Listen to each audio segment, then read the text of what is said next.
നമസ്കാരം.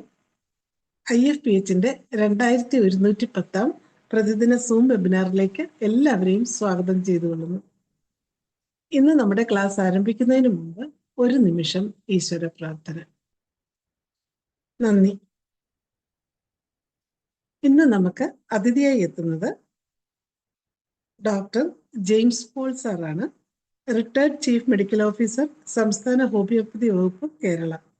44 വർഷത്തെ ചികിത്സാനുഭവങ്ങൾ. രോഗനിർണയത്തിൽ അഗ്രഗണ്യം. മഴക്കാല രോഗങ്ങളും ഹോമിയോപ്പതിയും എന്ന വിഷയത്തിൽ ക്ലാസ് എടുക്കുന്നതിന് ഡോക്ടർ ജെയിംസ് പോൾ സാറിനെ ആദരപൂർവ്വം സ്നേഹപൂർവ്വം ഈ പ്ലാറ്റ്ഫോമിലേക്ക് സ്വാഗതം ചെയ്തുകൊള്ളുന്നു. സാറിന് ആരംഭിക്കാം. സാർ ഒന്ന് ലീവ് ചെയ്തിട്ടൊന്ന് കയറി സാറേ. ഇപ്പൊ അങ്ങനെ ഓടിവിടല്ലേ? ശരി. ശരിയായി ശരിയായി ശരിയായി ശരിയായി. Thank God. എല്ലാവർക്കും നമസ്കാരം. നമ്മുടെ വിഷയം മഴക്കാല രോഗങ്ങൾ, ഹോമിയോപ്പതിയുടെ വീക്ഷണത്തിൽ. കോമൺ കോൾഡ് മുതൽ തുടങ്ങും. സാധാരണ എല്ലാവർക്കും പെട്ടെന്ന് ചാടിപ്പിടിക്കുന്ന രോഗമാണല്ലോ കോമൺ കോൾഡ്. അപ്പോൾ അതിൻ്റെ പോസിറ്റീവ് ഓർഗാനിസം റിനോ വൈറസാണ്. കൊറൈസ വൈറസും എന്ന് പറയാറുണ്ട്. ഏതാണ്ട് 81 തരം വൈറസുകളെ, റിനോ വൈറസുകളെ വേർതിരിച്ചെടുത്തിട്ടുണ്ട്. അതിൻ്റെ ഇൻക്യുബേഷൻ പീരീഡ് ഏതാനും മണിക്കൂർ, 1-2 മണിക്കൂർ മുതൽ 72 മണിക്കൂർ വരെയാണ്. സാധാരണ രോഗങ്ങൾ എല്ലാ ചികിത്സിക്കുന്നു ആയതുകൊണ്ട് പ്രത്യേകിച്ച് ഒരു വിവരണം ആവശ്യമില്ലെന്ന് തോന്നുന്നു. എങ്കിലും എൻ്റെ ട്രീറ്റ്മെൻ്റ് എന്ന് പറയുന്നത് കോൾഡ് ആണെങ്കിൽ പോലും ഇത്തിരി ബഹുമാനിക്കുന്നത് നന്നായി. കാരണം അവഗണിച്ചു കഴിഞ്ഞാലാണ് പ്രശ്നം ഉണ്ടാകുന്നത്. കാരണം ചില വൈറസുകൾ കൂടുതൽ വെർലൻസ് ഉള്ളതാണ്. അപ്പോൾ അത് ഈ വെറും ജലദോഷം കൊണ്ട് നിൽക്കാതെ ലാരിഞ്ചൈറ്റിസ്, ബ്രോങ്കൈറ്റിസിലേക്ക് പോകാനും കൂടുതൽ രോഗം സീരിയസ് ആകാനും സാധ്യതയുണ്ട്. അപ്പോൾ ഒന്ന് അല്പം ബഹുമാനിച്ചു കഴിഞ്ഞാൽ അത് പെട്ടെന്ന് തന്നെ മാറിപ്പോകുന്നതാണ്. ഇപ്പോൾ സാധാരണഗതിയിൽ നാട്ടു ചികിത്സ അനുസരിച്ച് ചുക്കുകാപ്പിയോ അതല്ലെങ്കിൽ ഒരു തേയില കഷായോ കുടിച്ചു കഴിഞ്ഞാൽ 1-2 പ്രാവശ്യം കുടിച്ചു കഴിഞ്ഞാൽ ജലദോഷം മാറിപ്പോവുക. അപ്പം അതോടുകൂടി തന്നെ ഈ നമ്മുടെ ഭക്ഷണം ഒന്ന് ക്രമീകരിക്കണം. Easily digestible and easily assimilable food, liquid ഫുഡായിരിക്കും എപ്പോഴും നല്ലതെന്ന്. അപ്പം അത് കുറച്ച് നിയന്ത്രിച്ചു കഴിഞ്ഞാൽ ഇതൊരു പ്രശ്നം ഉണ്ടാക്കാതെ അങ്ങ് വഴിമാറിപ്പോകും. അല്ലാതെ പൊറോട്ട ഇറച്ചിയൊക്കെ അടിക്കുമ്പോഴാണ് പ്രശ്നങ്ങളാകുന്നത്, ഗുരുതരാകുന്നത്. ആൾക്കാര് അതറിയാം, അറിയാൻ ജലദോഷമല്ലേ, കുഴപ്പമില്ലാന്ന് വിചാരിച്ച് ഹെവി ഫുഡൊക്കെ കഴിക്കും. അപ്പോൾ അത് ഇൻഡൈജഷൻ വേറെ, പിന്നെ അതിൻ്റെ പ്രശ്നങ്ങൾ നൊസിയ, വോമിറ്റിങ്, ഡയറിയ, അങ്ങനെ അത് കൂടുതൽ സങ്കീർണമായി. ഇപ്പം മോഡേൺ മെഡിസിൻകാർ പറയുന്നത് ഒരു ജലദോഷത്തെ സംബന്ധിച്ചിടത്തോളം ചികിത്സ വേണ്ടെന്നാണ്. കാരണം അത് ചികിത്സ കൊടുത്തു കഴിഞ്ഞാൽ ഒരാഴ്ച കൊണ്ട് മാറും, ചികിത്സയിലെ 7 ദിവസം കൊണ്ട് മാറും എന്നാണ് അവർ പറയുന്നത്. പക്ഷെ നമ്മളെ സംബന്ധിച്ചിടത്തോളം ഒരു മിനിറ്റുകളല്ല മണിക്കൂറുകൾ കൊണ്ട് അത് അബോർട്ട് ചെയ്യാവുന്നതാണ്.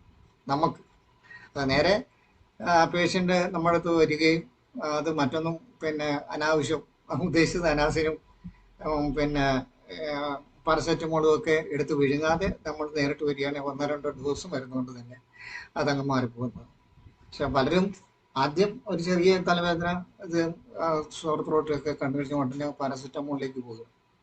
അത് പോകാതെ നമ്മളടുത്ത് കിട്ടുകയാണെങ്കിൽ, ഇപ്പം അതിൻ്റെ കാരണം എന്ന് പറയുന്നത് എക്സ്പോഷർ ടു കോൾഡ്, അതല്ലെങ്കിൽ ഒരു മിസ്റ്റോ, ഉദ്ദേശിക്കുന്ന മൂടൽ മഞ്ഞ് അല്ലെങ്കിൽ കോടമഞ്ഞ്, അതിൽ എക്സ്പോസ് ചെയ്യാൻ്റെ ഒരു സാഹചര്യം ഉണ്ടായി പെട്ടെന്ന് തന്നെ ജലദോഷം പിടിക്കാൻ നമ്മൾ ജസ്റ്റ് 1-2 ഡോസ് അക്കനൈറ്റ് അതുകൊണ്ട് ആ പ്രശ്നം പരിഹരിക്കണം. അത് അബോർട്ട് ചെയ്തത്. ഇനി അതല്ല 2-3 മണിക്കൂറിന് ശേഷമാണ് നമുക്ക് ഇരിക്കുന്നതാണെങ്കിൽ ബെല്ലോ ബ്രൈയോ ഡൽക്കാമരോ ഏതെങ്കിലും 1-2 ഡോസ്, അതിൻ്റെ കാര്യമുണ്ട്, അത് അവിടെ വെച്ച് തീരുന്നതാണ്.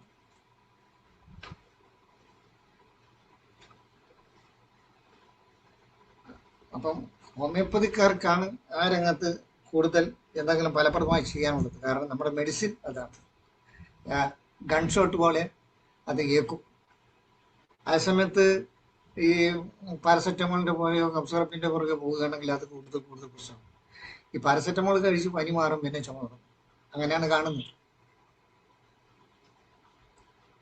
പിന്നെ ഫ്ലൂ, ഇൻഫ്ലുവൻസ, അതും വളരെ കോമൺ ആയിട്ട് കാണുന്നതാണ്. ധാരാളമായിട്ടുണ്ട്. ആശുപത്രികൾ, പ്രത്യേകിച്ച് ക്ലിനിക്കുകളെല്ലാം നിറഞ്ഞു കവിയുന്ന ഒരു സമയം കൂടിയാണ്. ഇപ്പോൾ പടർന്നു പിടിക്കുന്നുണ്ട്. സോറത്രോട്ടോട് കൂടി തന്നെ ഇൻഫ്ലുവൻസ പടർന്നു പിടിക്കുന്നുണ്ട്. ഇപ്പോൾ ഇൻഫ്ലുവൻസ വൈറസ് തന്നെയാണ് അതിൻ്റെയും കോസറ്റീവ് ഫാക്ടർ. അത് ABC, 3 തരം പ്രധാനമായിട്ട് ABC ആണ്. അത് കൂടാതെ മറ്റ് ചില ഗ്രൂപ്പിൽപ്പെട്ട വൈറസുകളും ഈ ഇൻഫ്ലുവൻസ ഉണ്ടാക്കുന്നുണ്ട്, ഓർ ഇൻഫ്ലുവൻസ ലൈക്ക് ഫീവർ ഉണ്ടാക്കുന്നുണ്ട്.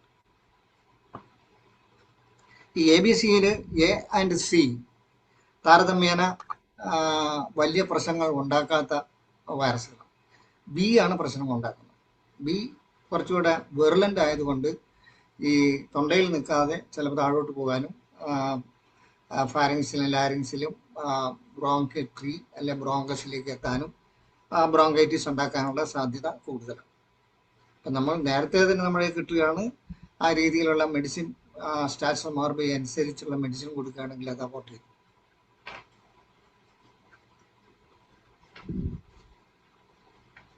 അതേപോലെ തന്നെ ഇൻഫ്ലുവൻസ, അതും ഞാൻ നേരത്തെ പറഞ്ഞ പോലെ കുറച്ച് ബഹുമാനിക്കുന്നതായിരിക്കും നല്ലത്. അതല്ലെങ്കിൽ ഈ ഇൻഫ്ലുവൻസയ്ക്ക് 4 സ്റ്റേജുകളുണ്ട്. ഇപ്പം കൊറോണ വന്ന പോലെ ചിലർക്ക് കൊറോണ വന്നു പോയത് അറിയുന്നില്ല. യാദൃശ്ചികമായിട്ട് തിയേറ്ററിൽ പോകാൻ അതിനോ നിർബന്ധം വന്നല്ലോ, ആ സമയത്ത് പോയി ടെസ്റ്റ് ചെയ്യുമ്പോൾ ഇയാൾ പോസിറ്റീവ് ആണ്. അല്ലെ വേറൊരാളെയും കൊണ്ട് പോകുമ്പോൾ ഈ ബൈസ്റ്റാൻഡറായിട്ട് പോകുമ്പോൾ എനിക്കോട്ട് നോക്കിയേക്കാൻ പോസിറ്റീവാണ്, അയാൾക്ക് ഒരു പ്രശ്നമില്ല. കൊറോണ വൈറസ് തന്നെയാണ് എങ്കിലും ഇതുപോലെ സിംറ്റംസ് ഇല്ലാതെ വരുന്നു. ചിലർക്കൊരു ജലദോഷമോ ചെറിയൊരു സോഫ്റ്റ് ത്രോട്ട് അല്ലെങ്കിൽ ഒരു സ്നീസിങ് അതുകൊണ്ട് മാറിപ്പോകുന്നു. ചിലർക്ക് കുറച്ചുകൂടെ ഗുരുതരമായിട്ട് ചില ലക്ഷണങ്ങൾ കാണിക്കുന്നുണ്ട്. വളരെ ചുരുക്കം പേർക്കാണ്, അതായത് റെസിസ്റ്റൻസ് തീരെ ഇല്ലാത്തവർക്കാണ് കൊറോണ ഗുരുതരമായി കണ്ടതും ഡെത്തിലേക്ക് എത്തിയിട്ടുള്ളത്. ഇൻഫ്ലുവൻസ അതുപോലെ തന്നെ 4 തരത്തിൽ പ്രവർത്തിക്കുന്നുണ്ട്. ഒന്ന് വളരെ മൈൽഡാണ്, രണ്ടാമത്തെ മോഡറേറ്റ് ആണ്, മൂന്നാമത്തെ എമറേജിക് ആണ്, നാലാമത്തതാണ് മാലിഗ്നൻ ടൈപ്പ്. ഈ മാലിഗ്നൻ ടൈപ്പാണ് പ്രശ്നങ്ങൾ ഉണ്ടാക്കുന്നത്. ലങ്സിൽ ന്യൂമോണിയ ഉണ്ടാക്കാം. പിന്നെ അതിൻ്റെ അടുത്ത സ്റ്റേജിലേക്ക് കൺജഷൻ, അത് കഴിഞ്ഞ് ഹെപ്പറ്റൈസേഷൻ, മാസ്ട്രേഷൻ, അതല്ലെങ്കിൽ നെക്രോസിസ്, ആ ലെവലിലേക്ക് പോകാൻ സാധ്യത.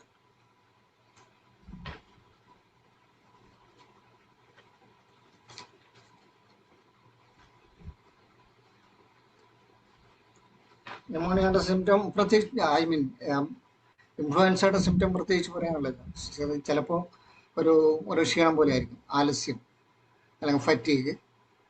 അതോടുകൂടി തന്നെ അപ്പർ റെസ്പിറേറ്ററി സിംറ്റംസ് തുടങ്ങാം, തുമ്മലോ അത് എല്ലാം, ചെറിയ മസിൽ പെയിൻ അല്ല ത്രോട്ട് പെയിൻ, ഇങ്ങനെയായിരിക്കും അതിൻ്റെ ആദ്യഘട്ടം. അത് അവിടുന്ന് അത് ഇമ്പ്രൂവ് ചെയ്യുമ്പോഴാണ് മറ്റ് ഗൗരവതരമായിട്ടുള്ള സിംറ്റംസ് എക്സിബിറ്റ് ചെയ്യുന്നത്. അപ്പോൾ പ്രാഥമികമായിട്ട് നമുക്ക് കിട്ടാമെങ്കിൽ ഇത് ഇൻഫ്ലുവൻസ ഈസി ആയിട്ട് കൈകാര്യം ചെയ്യാവുന്ന മരുന്നുകൾ ബ്രയോണിയ, ജെൽസീമിയം, യൂപ്പറ്റോറിയം ആൻഡ് റെസ്റ്റോക്സ് വളരെ കോമൺ ആയിട്ട് വരുന്നത്. ദെൻ ഡെങ്കു, ഇപ്പോൾ പല സ്ഥലത്തും റിപ്പോർട്ട് ചെയ്യുന്നുണ്ട് ഡെങ്കു ഫീവർ. അതിൻ്റെ കോസറ്റീവ് ഓർഗാനിസം ഡെങ്കു വൈറസ് തന്നെയാണ്. അത് പരത്തുന്നത് ABS ഈജിപ്തി എന്ന സുന്ദരി കൊതുകാണ്. വെള്ള നിറത്തിലുള്ള മറ്റ് കൊതുകുകൾക്ക് വ്യത്യസ്തമായിട്ടുള്ള ഒരു വെള്ള നിറമുള്ള കൊതുകാണ്. സുന്ദരി കോത എന്നൊക്കെയാണ് പഴയ ആൾക്കാർ പറയുന്നത്. സിംറ്റംസ്: സിവിയർ ഹെഡേക്ക്, ചിൽ, ബോഡി പെയിൻ, എസ്പെഷ്യലി ലിംസ്, അതേപോലെ തന്നെ ബോൺ പെയിൻ ആണ് എടുത്തു പറയേണ്ടത്.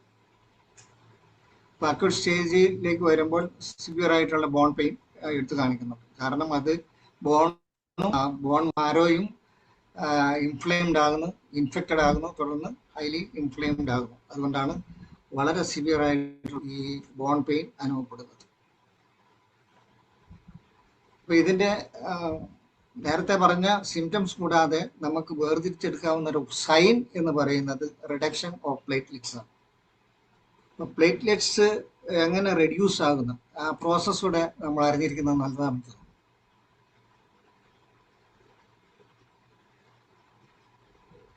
മെഗാകാരിയോസൈറ്റ്സ് ഒരു ജൈന്റ് സെല്ലാണ്. അതിൽ നിന്നാണ് ഈ പ്ലേറ്റ്ലെറ്റ്സ് ഉണ്ടാകുന്നത്. ബോൺ മാരയിലാണ് ഇത് ഉള്ളത്. അപ്പം അതിൻ്റെ നിർമ്മിതി നടക്കുന്നതും ബോൺ മാരയിലാണ് പ്ലേറ്റ്ലെറ്റ്സിൻ്റെ. അപ്പം ഈ ഡെങ്കു ഫീവർ കൂടുതൽ സിവിയർ ആകുകയും ഈ ബോണിനെയും ബോൺമാരെയും ബാധിക്കുകയും ചെയ്തു കഴിയുമ്പോൾ അതിൻ്റെ പ്രവർത്തനങ്ങൾ ഹീമോപോയസിസ് മന്ദീഭവിക്കുകയോ നിന്നു പോവുകയോ ചെയ്യുന്നു.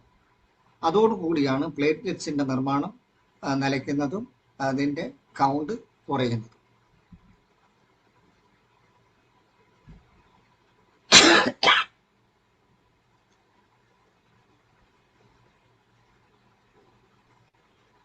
മെഗാകാരിയോസൈറ്റ്സ് ജയന്റ് സെൽ, അത് ഓർമ്മയിരിക്കട്ടെ. പിന്നെ ഇതിൻ്റെ നിർമ്മാണം അല്ലെങ്കിൽ അതിൻ്റെ ഓർഗനൈസേഷൻ അല്ലെ ഫോർമേഷൻ ഓഫ് പ്ലേറ്റ്ലെറ്റ്സ്. നേരത്തെ പറഞ്ഞ ആ giant cell undergo a process of fragmentation എന്ന് പറഞ്ഞാൽ അനേകം കണികളായിട്ട് അത് ഡിസഇൻറ്റഗ്രേറ്റ് ചെയ്യപ്പെടുന്നു. അത് 1000 മുതൽ 3000 വരെ ചെറിയ കണികകളായിട്ട് അത് ഡിസ്ഓർഗനൈസ് ചെയ്യുന്നു. അപ്പോൾ അതൊരു ടൈനി വൈറ്റ് ബോഡീസ് ആയിരിക്കും. ഇതാണ് പ്ലേറ്റ്ലെറ്റ്സ്. അപ്പം ഇതിങ്ങനെ വളരെ കൂടുതലായിട്ട് നിർമ്മാണം സംഭവിക്കുകയാണെങ്കിൽ അതിനെ കൺട്രോൾ ചെയ്യാനായിട്ടുള്ള മറ്റൊരു സംവിധാനമുണ്ട്. അപ്പം ഇത് ആ ഒരു ഹോർമോൺ ലൈക്ക് ഒരു സബ്സ്റ്റൻസ്, ബോഡി സബ്സ്റ്റൻസ്, അത് നിർമ്മിതമാകുന്നത് ലിവറിലും കിഡ്നിയിലുമാണ്.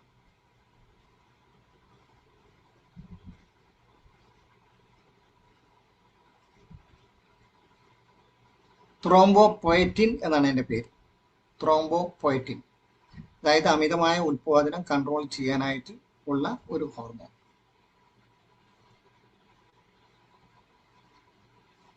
സാധാരണ ട്രീറ്റ്മെൻറ്റ് ഇപ്പം ആദ്യം തന്നെ നമ്മുടെ കിട്ടുകയാണെങ്കിൽ ഈസി ആയിട്ട് നമുക്ക് ചികിത്സിക്കാവുന്നതാണ്.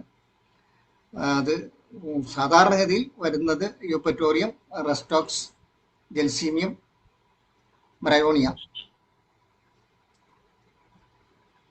ഇതിൽ നിൽക്കും ആദ്യഘട്ടത്തിലാണെങ്കിൽ.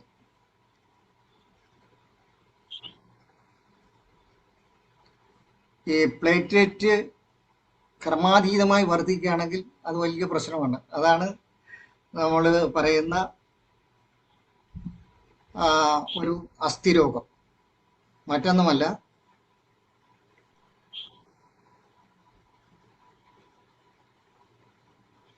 അതിൻ്റെ മൾട്ടിപ്ലിക്കേഷൻ, എക്സസീവായിട്ട് മൾട്ടിപ്ലിക്കേഷൻ വന്നു കഴിഞ്ഞാൽ അത് ക്യാൻസർ ആണോ ഓട്ടോഇമ്യൂൺ ആണോ ഇപ്പോഴും അത് തീർച്ചപ്പെടുത്തിയിട്ടില്ലാത്ത ഒരു സംഭവമാണ്. മറ്റൊന്നുമല്ല, മൾട്ടിപ്പിൾ മയലോമ.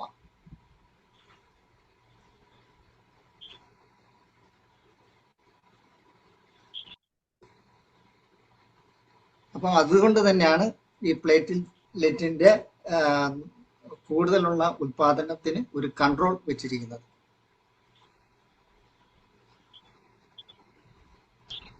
ദെൻ ചിക്കുൻ ഗുനിയ,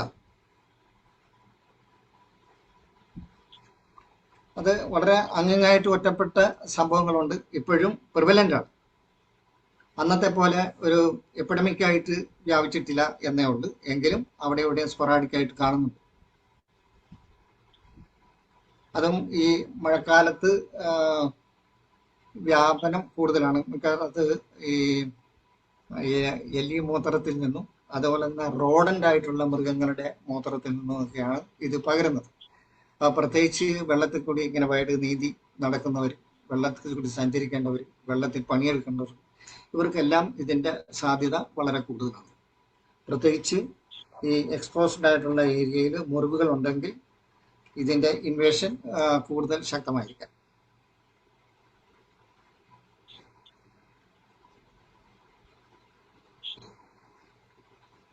ഇത് ചിക്കൻ ഗുനിയുടെ അല്ലല്ലോ സാറേ? ചിക്കൻ എന്തോ ഗുനിയല്ല. ആ ചിക്കൻ ഗുനിയ ചിക്കുൻ ഗുനിയ. അത് എലിപ്പനിക്കുള്ളതല്ലേ? അങ്ങനെ എലിയുടെ. മൂത്രത്തിലൂടെ പോയത്. യെസ് യെസ് യെസ്, അതിന് വരുന്നേ ഉള്ളൂ. ഇത് ചിക്കു വൈറസ് തന്നെയാണ് ഇതിന്റെ കോസറ്റീവ് ഓർഗാനിസം. ചിക്കു വൈറസ്. യെസ്, ചിക്കു വൈറസ് ആണ്. അപ്പൊ അത് ഒരു പോളി ആർത്രൈറ്റിസ് ആണ്. അക്യൂട്ട് ആണെങ്കിലും അതിനൊരു ക്രോണിക് ഫേസ് കൂടി ഉണ്ട്. കാരണം ഈ സന്ധി വേദനകൾ നീണ്ടു നിൽക്കുന്നുണ്ട്. ചിലർക്ക് 6 മാസം 8 മാസം 1 വർഷം വരെ നീണ്ടു നിൽക്കുന്നവരുണ്ട്. വന്ന അതേ ടൈം വരുമ്പോൾ ഈ വേദനകളെല്ലാം ഉണ്ടാകുന്ന സാഹചര്യം കണ്ടിട്ടുണ്ട്.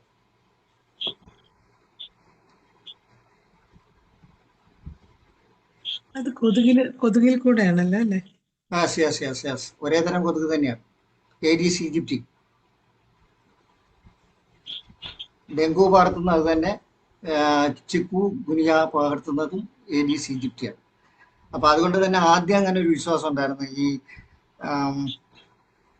ചിക്കൻ ബോക്സും ഹെർപ്പീസും പോലെ തന്നെ ഒരാളിൽ നിന്ന് വേറൊരാൾക്ക് പകരുമ്പോൾ ഹെർപ്പീസ് ആകാം, അല്ലെങ്കിൽ ഹെർപ്പീസ് വന്ന ഒരാൾക്ക് അയാൾ നിന്ന് പകരുന്നത് ചിക്കൻ ബോക്സ് കിട്ടാമെന്നൊരു ധാരണ ഉണ്ടായിരുന്നു. അത് ശരിയല്ലെന്നുള്ളതാണ് ഇപ്പം നിഗമനം. നേരത്തെ അങ്ങനെയല്ല, ഒരേ വൈറസ് തന്നെ. പിന്നെ ഈ ഏഡീസ് ഈജിപ്റ്റി എന്ന് പറയുന്ന കൊതുക് തന്നെയാണ് ഇത് പരത്തുന്നത്. ഒരേ വൈറസാണ്, ഒരേ കടത്തപ്പെട്ടതാണ്. അപ്പൊ അത് തന്നെ ഇത് രണ്ടും പകരാന്നൊക്കെ ആയിരുന്നു വിചാരിച്ചിരുന്നത്.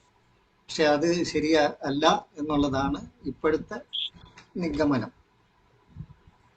സാറേ, ഡെങ്കുവില് പിന്നെ പ്ലേറ്റ്ലെറ്റ് കുറഞ്ഞാൽ ഏതാ മെഡിസിൻ നല്ലത്?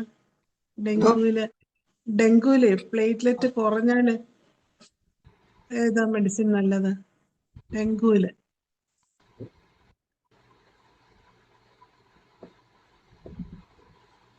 കുറഞ്ഞു കഴിഞ്ഞാൽ ഞാൻ കൊടുക്കുന്നത് സിഫിലിനമരം, സോറിനമരം. പിന്നെ അതോടുകൂടി അത് ഇന്റർകറന്റ് ആയിട്ട് കൊടുക്കാം acid സൾഫ് ഹൈപ്പോട്ടൻസി.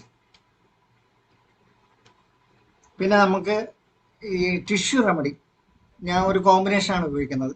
കൽക്കരിയഫോസ്, ferrum phos, kali mur twice daily. Kali mur. Calcarea phos, ferrum phos, കാലിമൂർ.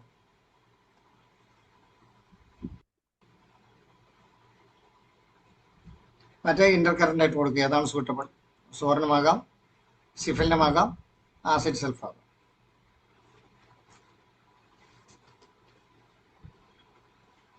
Chicken ഗുനിയ. Okay. Chikungunya ഇനി അത് ക്രോണിക് ആയിട്ട് ചിക്കൻ ഗുനിയ ക്രോണിക് ആണെങ്കിൽ അക്യൂട്ട് പറഞ്ഞു കഴിഞ്ഞല്ലോ. ക്രോണിസിറ്റി ഉള്ളതായതുകൊണ്ട് അതിന്റെ ആ വേദനകളൊക്കെ നീണ്ടു നിൽക്കുകയാണെങ്കിൽ വരാവുന്നത് calcarea carb, kali carb, kali അയോഡ്.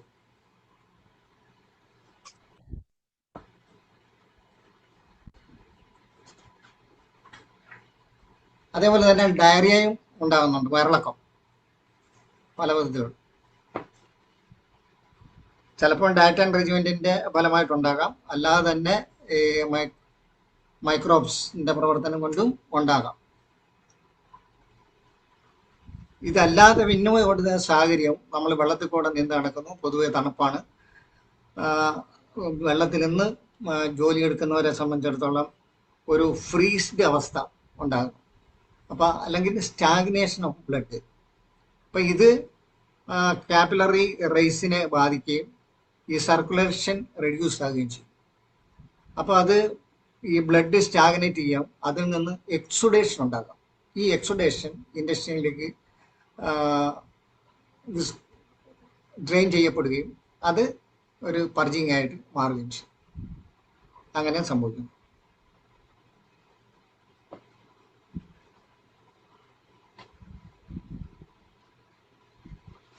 Leptospirosis. ലെപ്റ്റോസ്പൈറെ തന്നെയാണ് അതിന്റെ പോസിറ്റീവ് ഓർഗാനിസം.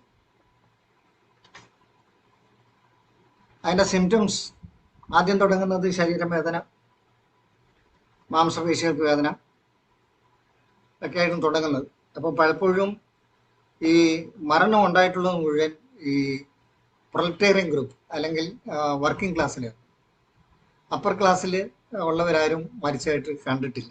അതിന്റെ കാരണം എന്താണെന്ന് ചോദിച്ചാൽ ഇവർ പണി മുടങ്ങാതിരിക്കാനായിട്ട് ഈ വൈകുന്നേരം ആകുമ്പോഴാണ് ഇതിന്റെ അഗ്രവേഷൻ. അപ്പം ഒന്നോ രണ്ടോ പാരസെറ്റമോൾ അത് ഏതോ മുറുക്കാൻകടയിൽ ഇപ്പോൾ കിട്ടും, മെഡിക്കൽ ഷോപ്പിൽ കയറണമെന്നില്ല. ഈ ആസ്പിറിനും പാരസെറ്റമോളൊക്കെ മിക്കവാറും കടകളിലുണ്ട്. അവിടെ നിന്ന് 2 ഗുളിക എടുത്തടിച്ച് ഒരു ചായയും കുടിച്ച് വീട്ടിലെത്തുമ്പോൾ ഒന്ന് വേർത്ത് പനി വിടും. പിറ്റേ ദിവസം രാവിലെ പണിക്ക് പോകും. തിരിച്ചു വരുമ്പോൾ ഇതുപോലെ ഒരു ചെറിയ കുളിരും ബോഡി പെയിനും അനുഭവപ്പെടും. അപ്പൊ ഇന്നലെ അത് പറഞ്ഞല്ലോ, 2 പാരസെറ്റമോൾ അടിക്കും, ചായ അടിക്കും, വീട്ടിൽ ചെല്ലും, അത് പറയും. 2-3 ദിവസം കഴിഞ്ഞിട്ട് ഇത് മാറുന്നില്ലെങ്കിൽ ഈ പണിക്കാരൻ ഏതെങ്കിലും ഒരു ക്ലിനിക്കിൽ ചെല്ലുന്നു, അവരും കൊടുക്കുന്നു പാരസെറ്റമോളും ഒരു ആന്റിബയോട്ടിക്. അത് ഏക്കാതെ വന്ന് അപ്പോഴാണ് കണ്ണിന് ഡിസ്കളറേഷൻ, യെല്ലോ ഡിസ്കളറേഷൻ വരുന്നു. പിന്നെ ഹെപ്പാറ്റിക് ഏരിയയിൽ ഒരു സോർനെസ് ഒക്കെ വരുന്നു. അപ്പം ഈ ഡോക്ടർ പറയുന്നത് കുറച്ച് വലിയ ആശുപത്രിയിലേക്ക് പോകുക. അവിടെ ചെല്ലുമ്പോൾ ഇത്രയും ദിവസങ്ങൾ കഴിയും. അപ്പം ഈ ചെറിയ ക്ലിനിക്കിലും 3-4 ദിവസം, ഇയാൾ സ്വന്തമായിട്ട് 4-5 ദിവസം. അപ്പോൾ 6-7 ദിവസം കഴിയുമ്പോൾ ഇത് അഡ്വാൻസ് ആകും. അപ്പോൾ ഇതാദ്യം ബാധിക്കുന്ന ലിവറിനെയും കിഡ്നിയാണ്. അപ്പോൾ ഇത് രണ്ടും ശരിക്ക് ബാധിച്ചു കഴിഞ്ഞായിരിക്കും മിക്കവാറും ആൾക്കാർ വലിയ ഹോസ്പിറ്റലിൽ എത്തുന്നത്. അപ്പം അങ്ങനെയാണ് പലപ്പോഴും അപകടം ഉണ്ടായിട്ടുള്ളത്. അപ്പം ആദ്യം തന്നെ ഹോസ്പിറ്റലിൽ എത്തുകയോ വല്ല കാർ ടെസ്റ്റിലൂടെയോ മറ്റ് ഏതെങ്കിലും ടെസ്റ്റിലൂടെ ഇത് ബോധ്യപ്പെട്ട് ചികിത്സ തുടങ്ങുകയാണെങ്കിൽ അവർ രക്ഷപ്പെടും.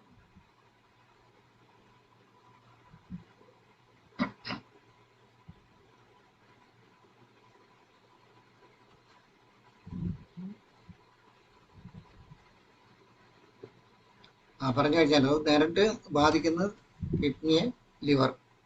അപ്പോൾ അവിടെ നെക്രോട്ടിക് ചേഞ്ചസ് ലിവറിൽ തന്നെ ഉണ്ടാകുന്നുണ്ട്. കിഡ്നിയിലും അതുപോലെ തന്നെ പാരൻകൈമയിൽ നെക്രോസിറ്റി ഡെവലപ്പ് ചെയ്യുന്നു.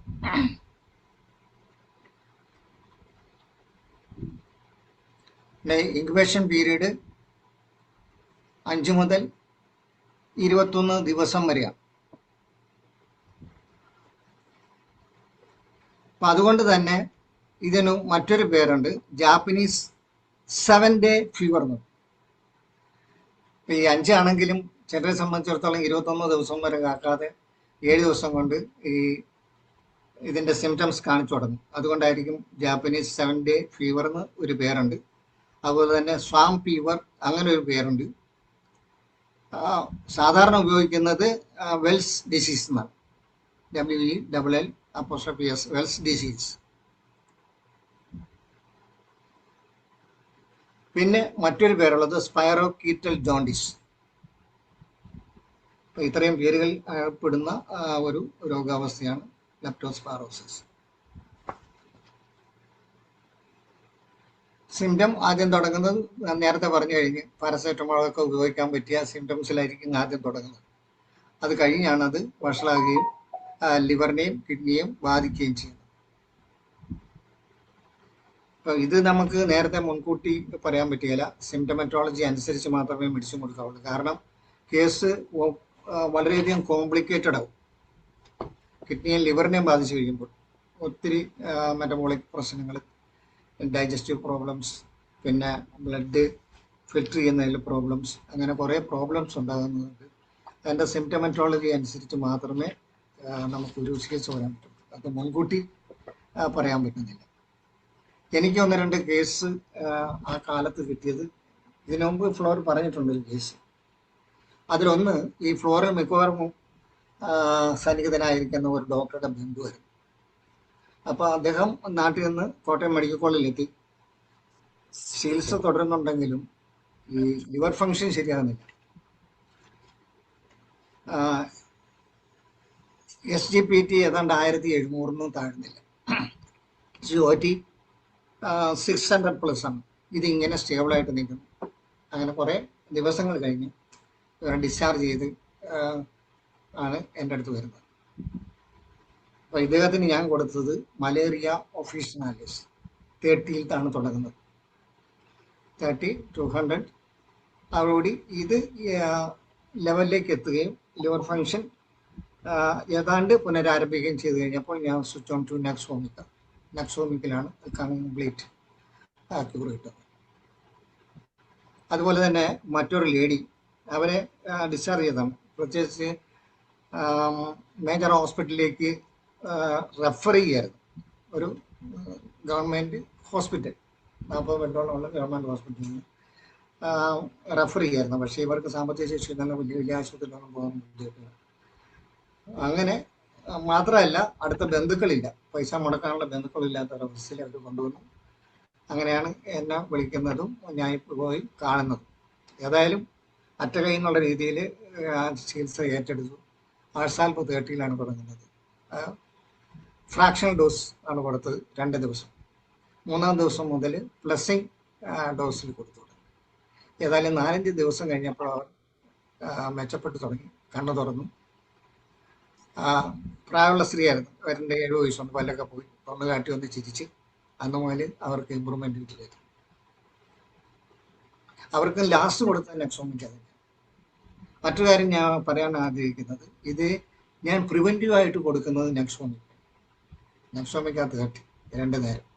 അതൊരു 10 ml ബോട്ടിൽ നമ്പർ 40 ഗ്ലോബിൾസ് കൊടുക്കും ഒരാൾ.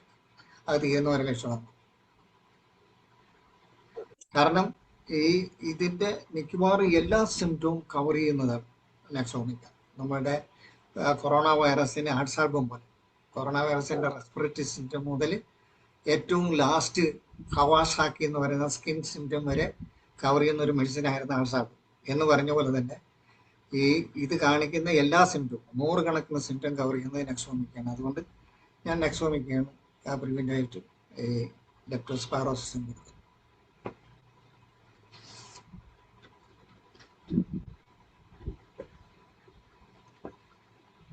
പിന്നെ ചില റെയർ ആയിട്ടുള്ള ചില ഈ വർഷകാല രോഗങ്ങൾ,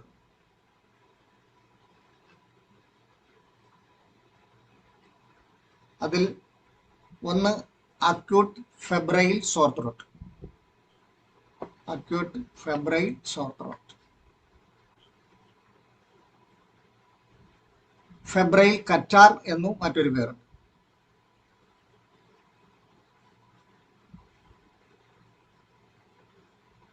എക്സെപ്റ്റ് ചെയ്യുന്ന സിംറ്റംസ് റെസ്പിറേറ്ററി സിംറ്റംസ് തന്നെയാണ്. ചിലരെ അക്യൂട്ട് റെസ്പിറേറ്ററി സിൻഡ്രോം എന്ന് പറയുന്നു.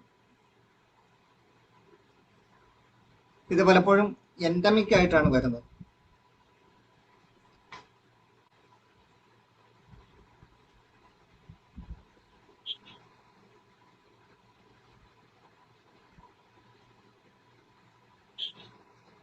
യൂഷ്വലി ഷോർട്ട് ഡ്യൂറേഷനാണ്, ഒത്തിരി നാളൊന്നും നീണ്ടുപോകില്ല. ചിക്കൻ കുനിയ പോലെയോ ഒന്നും നീണ്ടുപോകുന്നതല്ല, വളരെ ഷോർട്ട് പീരീഡ് കൊണ്ട് അത് complete symptoms മാറിപ്പോകുന്നത്.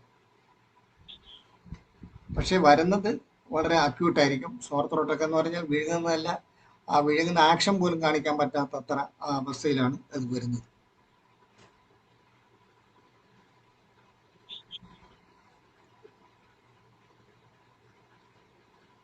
Probable medicines: Merxol, Eparsulf, acid nitricum, and Sabadilla.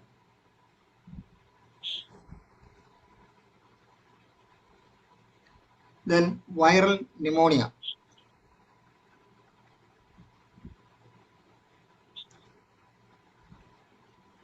Atypical pneumonia എന്നും പറയുന്നുണ്ട്. സാധാരണ കുട്ടികളാണ് ഇത് ബാധിക്കുന്നത്, 5 വയസ്സിന് താഴെയുള്ള കുട്ടികളെയാണ് ഏൽപ്പിക്കുന്നത്. സാധാരണഗതിയിൽ ഇത് ഫറ്റലൊന്നും അല്ല, എങ്കിലും വെരി സ്മോൾ ചിൽഡ്രൻ, അവരെ സംബന്ധിച്ചിടത്തോളം ഇത് ലൈഫ് ത്രെറ്റനിങ് ആണ്.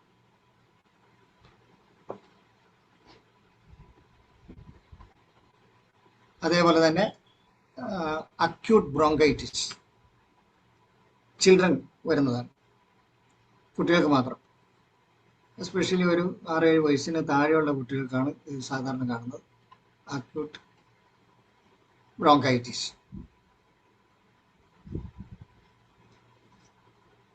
റെസ്പിറേറ്ററി സിൻസിറ്റിയൽ വൈറസ് ആണ് ഇതിന്റെ causative organ. Respiratory syncytial virus and para influenza virus. ഈ സിൻസിറ്റിയൽ വൈറസിനേക്കാൾ കൂടുതൽ പ്രശ്നങ്ങൾ ഉണ്ടാക്കുന്നത് ഈ para influenza വൈറസാണ്.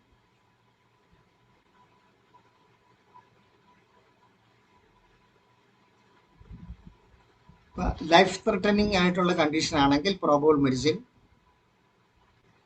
Carbo vegetabilis, digitalis and capsicum.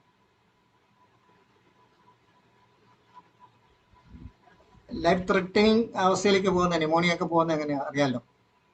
ആദ്യം കഞ്ചക്ഷൻ, ഹെപ്പറ്റൈസേഷൻ ആൻഡ് മാസറേഷൻ. അവിടെ നെക്രോട്ടിക് ചേഞ്ചസ് ഒക്കെ വരുമ്പോഴാണ് പ്രശ്നം വരുന്നത്. അപ്പം ഞാൻ ഈ പറഞ്ഞ മെഡിസിൻസ് എല്ലാം പ്രത്യേകിച്ച് ലങ് നെക്രോട്ടിക് ചേഞ്ചസിന് ഫലപ്രദമായ മരുന്നുകൾ.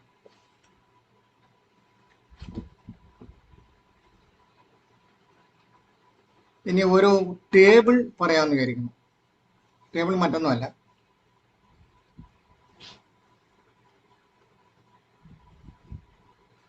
നമ്മളിത് ഒരു ഇതുപോലെ ഒരു പേപ്പറിൽ എഴുതി വെക്കുകയോ അല്ലെങ്കിൽ എവിടെയെങ്കിലും നോട്ട് ചെയ്ത് വെക്കുകയോ ചെയ്യുന്നത് നല്ലതാണ്. പ്രത്യേകിച്ച്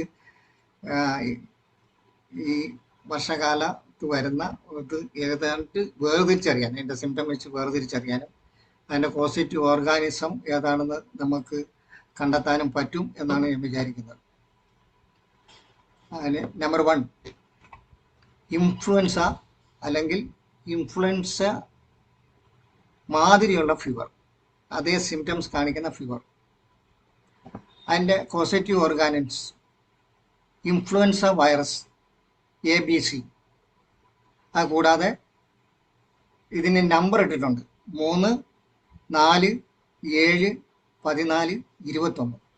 ഈ നമ്പറുകളിലുള്ള വൈറസുകളും ഇതിന് കാരണം ആകാറുണ്ട്. അതായത് ഇൻഫ്ലുവൻസ അല്ല, influenza like fever. Febrile sore throat, അതിൻ്റെ causative organisms para influenza virus, rhino virus, haemolytic streptococcus. Then common cold, rhinovirus, para-influenza virus, respiratory syncytial virus. അപ്പൊ ഈ കോമൺ കോൾഡ് ആണെങ്കിൽ അതൊന്നുകൂടെ പറയാമോ? ഇച്ചിരി സ്പീഡായി പോയി. ആണോ? Common rhino virus, common cold, rhino virus, അതാണ് majority. Then para-influenza virus, respiratory syncytial virus. നേരത്തെ പറഞ്ഞു കോമൺ കോൾഡ് ചിലപ്പോൾ സീരിയസ് ആകുന്നത് ഈ പാരാ ഇൻഫ്ലുവൻസ വൈറസ് ആണെങ്കിൽ, പ്രത്യേകിച്ച് B.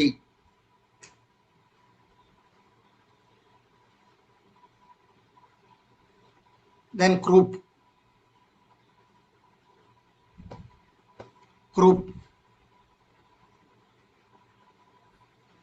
എന്ന് ഉദ്ദേശിക്കുന്നത് laryngo tracheo bronchitis. That is croup. Laryngo tracheo bronchitis.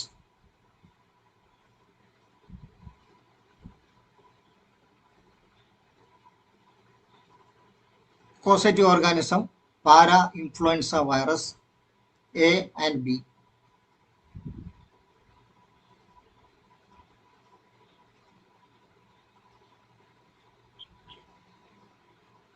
Acute bronchitis, children. Acute bronchitis, children. Respiratory syncytial virus.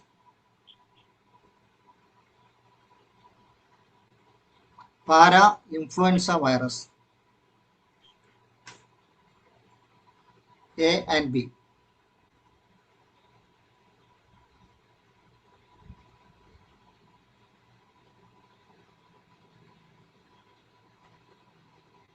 Then atypical pneumonia. Atypical pneumonia.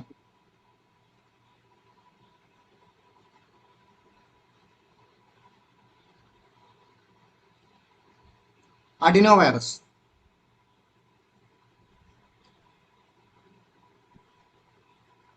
50% adeno infections ഉണ്ടാക്കുന്നത് ഈ adeno virus. 25% tonsillitis ഉണ്ടാക്കുന്നതും ഈ വൈറസാണ്.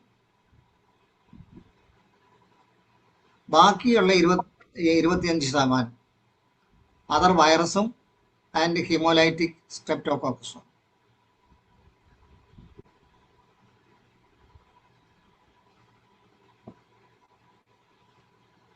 That's all. അതുകൊണ്ട് ഈ session അവസാനിക്കുകയാണ്. ഇന്ററാക്ഷൻ്റെ ടൈമാണ്. എന്തായാലും സംശയം ഉണ്ടെങ്കിൽ അത് ചോദിക്കാം, ഇല്ലെങ്കിൽ ഓരോരുത്തർക്കുള്ള അനുഭവം പറയാം.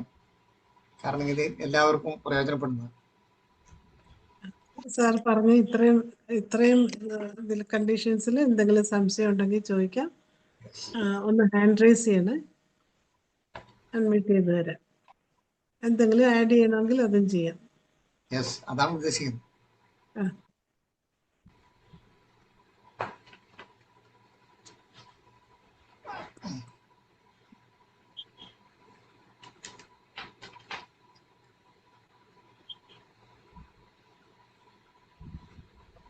ആർക്കെങ്കിലും എന്തെങ്കിലും സംശയം ഉണ്ടോ ചോദിക്കാനായിട്ട്?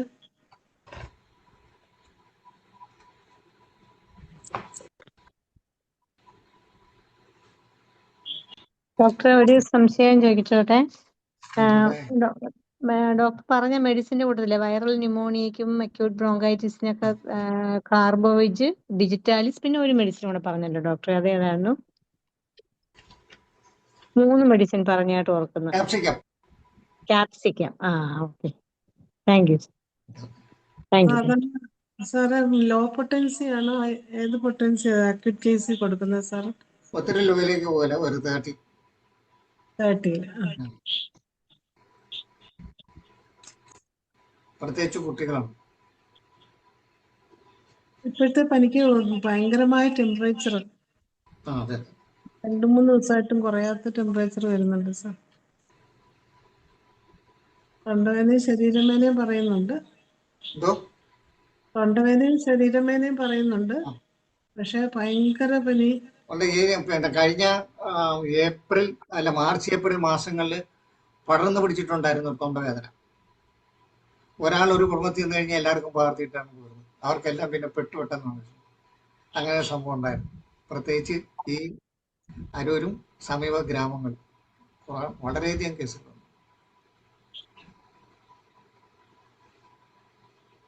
പൈറോജൻ നല്ലല്ലേ ഡോക്ടറെ അങ്ങനെയുള്ളപ്പം? പൈറോജൻ ഒരു ഡോസ് സെപ്റ്റിക് കണ്ടീഷൻ കുറയ്ക്കാൻ. വരാം എന്നേ പറയുള്ളൂ. കാരണം heart beat, pulse rate, temperature ഇതൊക്കെ നോക്കിയിട്ടാണല്ലോ കൊടുക്കുന്നത്. പൈറോജൻ കണ്ണുടച്ച് കൊടുക്കേണ്ട കാര്യമില്ല. സ്ട്രെപ്റ്റോകോക്സും കൊടുക്കാം, സ്റ്റാഫിലോകോക്സും കൊടുക്കാം. സ്റ്റാഫിലോകോക്സിന് ഏത് കണ്ടീഷനിലാണ് കൊടുക്കുന്നത്? പസ് ഇൻഫോർമേഷൻ കൂടുതലുണ്ടെങ്കിൽ. ഈ കഫം കൂടുതൽ വരുവാണ്. അതെ അതെ അതെ, പസ് പോലെ പോലും. അതാ ടോൺസിലൈറ്റിസ് കേസിന് കൂടെ ആകുമ്പോഴല്ലേ ഡോക്ടറെ? ടോൺസിലൈറ്റിസും കൂടെ ഉണ്ടെങ്കിലായിരിക്കും അല്ലേ പസ് കൂടുതലുണ്ടെങ്കിൽ? ഓക്കെ. പറഞ്ഞല്ല, ടോൺസിലൈറ്റ് ഏതാണ്ട് 25% അഡിനോ വൈറസ് ആണ് ഉണ്ടാക്കുന്നത്. പിന്നെ മറ്റു വൈറസുകളും ഈ ഹീമോലൈറ്റിക് സ്ട്രെപ്റ്റോകോക്സും. ഇത്രയും. അപ്പൊ ബാക്ടീരിയയും വൈറസും ബാധകമാകാം.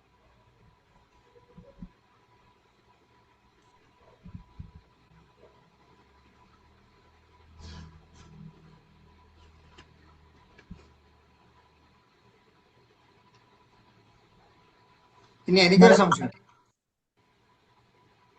പനിയായിട്ട് വന്നു കഴിഞ്ഞാൽ മോഡേൺ മെഡിസിൻകാരും ആയുർവേദക്കാരും ഹോമിയോക്കാരും പറയുന്നുണ്ട് അത് വൈറൽ ഫീവർ. അതെന്താന്ന് എനിക്ക് മനസ്സിലായി. നമ്മൾ ഇത്രയും പറഞ്ഞതിൽ ഏതെങ്കിലും ഒന്നായിരിക്കാം എന്നാണ് എൻ്റെ നിഗമനം. അത് വെറുതെ ഒരു വൈറൽ ഫീവർ എന്ന് പറയാൻ പറ്റും. സാധാരണ ഒരു വാട്സ് മുതൽ എയ്ഡ്സ് വരെ വൈറസാണ് കാരണക്കാരൻ എന്ന് പറയും. അത് തന്നെയല്ല, എത്രയോ ഇന്നും കണ്ടെത്താത്ത, വേർതിരിക്കാത്ത വൈറസുകൾ നിലവിലുണ്ട്. റിനോ വൈറസ് തന്നെ 81 തരം വേർതിരിച്ചെടുത്തിട്ടുണ്ട്. അപ്പം വെറുതെ ഒരു പനിയായിട്ട് വന്ന് ശരീരം വേദന അല്ലെങ്കിൽ വന്നു കഴിഞ്ഞാൽ അത് വൈറൽ ഫീവർ എന്ന് പറയും.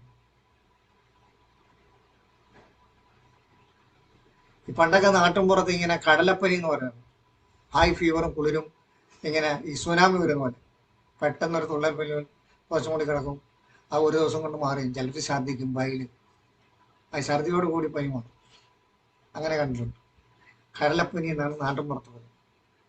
ബിലിയസ് ഫീവർ എന്നായിരിക്കും ഉദ്ദേശിക്കുന്നത്. അപ്പൊ ഞാൻ എന്റെ സംശയം ഇതാണ്, എന്താണ് ഈ വൈറൽ ഫീവർ? ആർക്കെങ്കിലും പറയാൻ പറ്റും? മറ്റേ പണ്ട് ഫ്ലൂ എന്ന് പറയത്തില്ലയോ?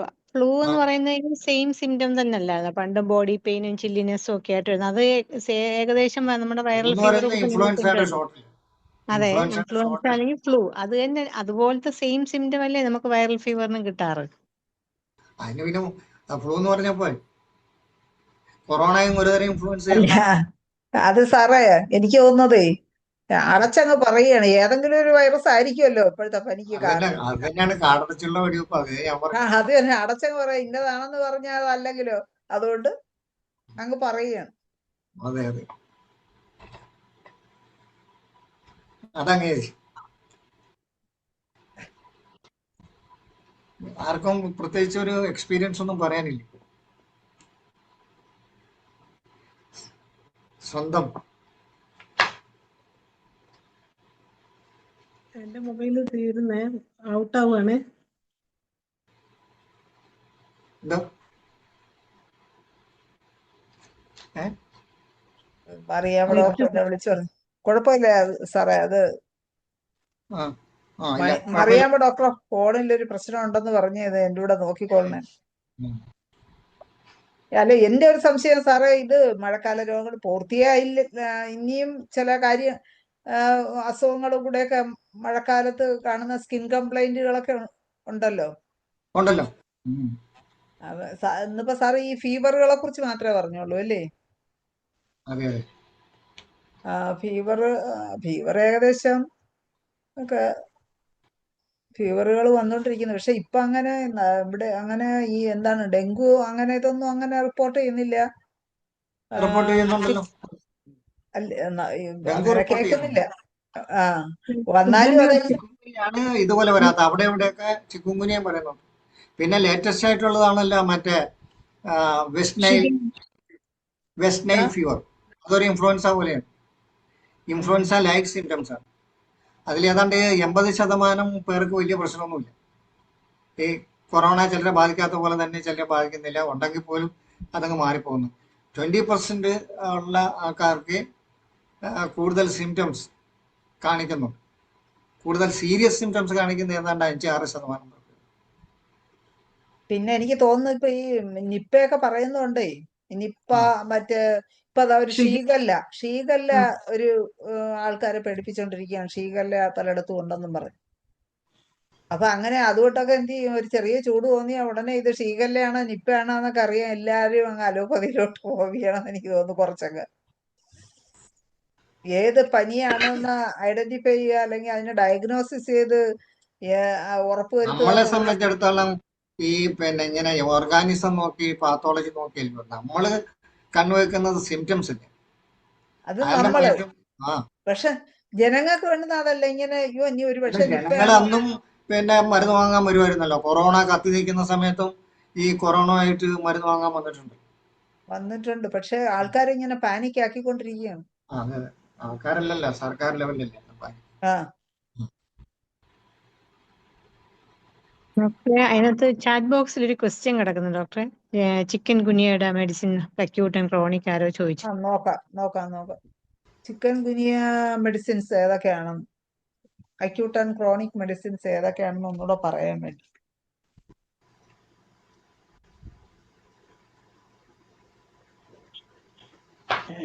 Acute according to status morbi, അതാണ് അക്യൂട്ട്. ക്രോണിക് ആയിട്ട് വരാവുന്നത് കൽക്കരിയ കാർബ്, കാലിക്കാർബ്, കാലി അയോഡ്. അക്യൂട്ട് എന്താ സാർ പറഞ്ഞേ? എന്തോ അക്യൂട്ടിന്റെ കാര്യം എന്താ സാറ് പറഞ്ഞത്? ചിക്കൻ ഗുനിയ അക്യൂട്ടിന്റെ കാര്യം എന്താ പറഞ്ഞതെന്ന് ചോദിച്ചത്. അക്യൂട്ട് ചില കണ്ടീഷനിൽ എലാറ്റേറിയം വരുന്നുണ്ട്. എലാറ്റേറിയം ബാക്ടീരിയ. അവിടെ ഗ്യാസ്ട്രിക് സിംറ്റംസും പോളിയാർത്രൈറ്റിസും എലാറ്റേറിയത്തിന്. അന്ന് ഈ ഒരു സമയത്ത് ഈ ചിക്കൻ ഗുനിയ പടർന്നു പിടിച്ച ഒരു സമയം ഉണ്ടായിരുന്നല്ലോ. ഉവ്വ. എഴുന്നേറ്റ് നിൽക്കാൻ പോലും പറ്റാത്ത ആ ആൾക്കാരൊക്കെ. അത് അന്ന് കാരണം ഇവിടെ സ്പാസം ഉണ്ടാകുന്നുണ്ട്. ആ സ്പാസം ഉം. അതായത് മസിൽസിന് ടെൻഡന് ഒക്കെ സ്പാസം അനുഭവപ്പെടുന്നു. അതുകൊണ്ടാണ് ഈ കുനിഞ്ഞല്ലേ നിൽക്കുന്നുണ്ട്. ആ ചിലർ ഇങ്ങനെ കുനിയാന്ന് പറയുന്നത് കുനിഞ്ഞ് നിൽക്കുന്നതുകൊണ്ടാണ് ചിക്കൻ കുനിയ എന്ന് പറയുന്ന പല ചിലരുണ്ട്. ഏതായാലും ഈ പേഷ്യന്റ് കുനിയാൻ നിൽക്കുന്നത് അതിന്റെ കാരണം ഇതിന്റെ സ്പാസമാണ്. ടെൻഡൻസിനും മസിൽസിനും ആ സ്പാസ്റ്റിസിറ്റി അനുഭവപ്പെടുന്നുണ്ട്. ഉം.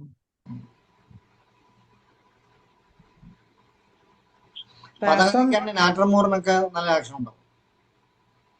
നേത്രമുറി അല്ലേ? ആ ക്രോണിസിറ്റി നിലനിൽക്കുകയാണെങ്കിൽ ഈ സ്പാസം. ക്രാംസ് അല്ല, സ്പാസമാണ് അല്ലേ? ആ സ്പാസം.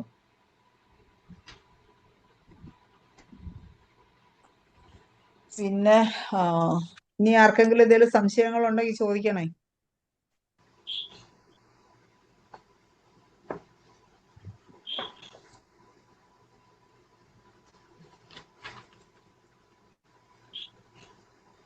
ഈ ചിക്കൻ ഗുനിയയ്ക്ക് നമുക്ക് യൂപ്പറ്റോറിയ ഒക്കെ വരുമായിരുന്നല്ലോ സാറ്. എന്തോ ഈ ചിക്കൻ യൂപ്പറ്റോറിയം പറഞ്ഞല്ലോ. ഗുനിയയ്ക്ക് ആ യൂപ്പറ്റോറിയം റെസ്റ്റോക്സ് ഒക്കെ പറഞ്ഞാൽ ബ്രയോണിയ. ആ പിന്നെ ഒന്ന് അഡീഷണൽ ആയിട്ട് പറഞ്ഞതാണ് ഇലാറ്റോറി.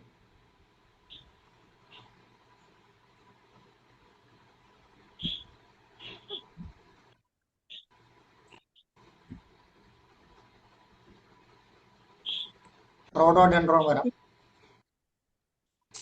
റോഡോഡെൻഡ്രോൺ.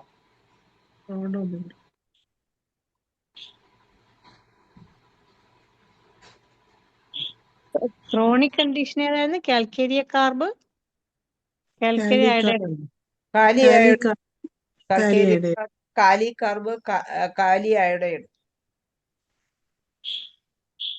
കാലി അയോഡൈഡിന് ജോയിന്റിനൊക്കെ നല്ല ആക്ഷൻ ഉണ്ട്. പറയുന്നുണ്ടല്ലോ പ്രത്യേകം. സാറേ, ഈ ലെപ്റ്റോസ്പൈറോസിസിന് ലിവർ കിഡ്നിയിലേക്കുള്ള ആ ഒരു ഇത് വന്നു കഴിഞ്ഞാൽ നമുക്കത് മാനേജ് ചെയ്യാൻ പറ്റുമോ? ഞാൻ പറഞ്ഞില്ല ഒരു കേസ്, ഒരു ഡോക്ടറുടെ ബന്ധു പറഞ്ഞില്ലേ.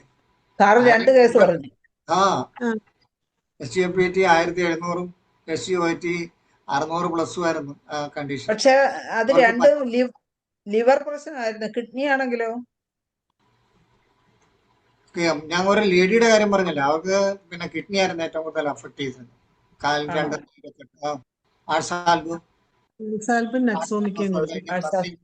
ബ്ലസ്സിംഗ് പൊട്ടൻസി കൊടുത്ത് 4-5 ദിവസം കൊണ്ട് റെഡിയായെന്ന് പറഞ്ഞത്.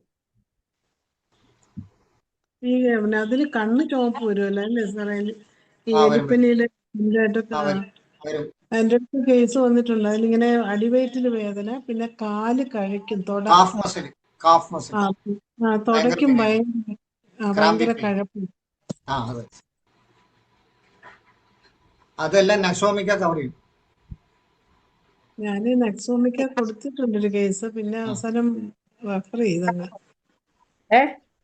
റെഫർ ചെയ്യുക ചെയ്ത. പിന്നെ കണ്ണില് റെഡ്നെസ് വരുന്നത് അതെന്തുകൊണ്ടായിരിക്കും? ബ്ലീഡിങ് ആണോ? അല്ല, ബ്ലീഡിങ് ഉണ്ട്.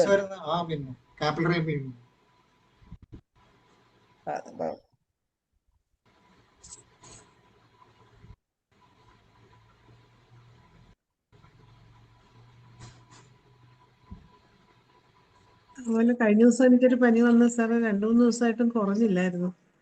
പിന്നെ നോക്കിയപ്പോൾ നാക്കിന്റെ നല്ല പൂപ്പലും നടുക്കൂടെ ഒരു വരയും. അങ്ങനെ പിന്നെ വെറൈറ്ററുടെ 30 കൊടുത്തു.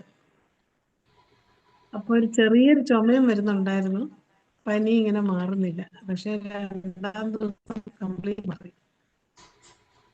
വെറൈറ്ററുടെ 30 കൊടുത്തു. നാക്ക് നോക്കിയാ കൊടുത്ത്, നാക്ക് നോക്കിയാ കൊടുത്ത്. നല്ല പൂപ്പലും നടുക്കൂടെ ഒരു വര ഉം. ആ റെഡ്നെസ്. അത് ശരി. കൊള്ളാം.